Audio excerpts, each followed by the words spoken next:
Hello friends, চলে এসেছি একটি নতুন ভিডিও নিয়ে। তোমরা সবাই কেমন আছো? আশা করি সবাই ভালো আছো। তো এখানে পিউ চলে এসেছে আম মাখার সমস্ত সরঞ্জাম নিয়ে। এখন আম মাখা করা হবে। একটু পরে দেখি পিউ পাশের বাড়ি বিয়ের বাজনার আওয়াজ শুনে নাচানাচি শুরু করে দিয়েছে। দেখো বন্ধুরা, আমাদের আম কাটা কমপ্লিট। এখন আমের কষে জলটা লাল হয়ে গেছে, তাই এখন ধুয়ে নিয়ে আসবো।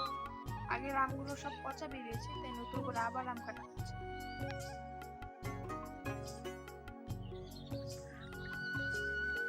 এখানে পিউ মাখানো শুরু করে দিয়েছে। দেখো কতগুলো লঙ্কা দিয়েছে। ইয়া আর রিক না খেতে পারে, এই জন্য বেশি করে লঙ্কা দেওয়া হয়েছে।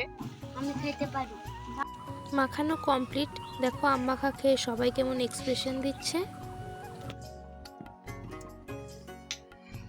ঝালে আর কেউ খেতে পাচ্ছে না, তো শেষ পর্যন্ত বাকিটুকু ফেলে দেওয়া হয়েছিল। আজকের ভিডিওটি এখানে শেষ করলাম।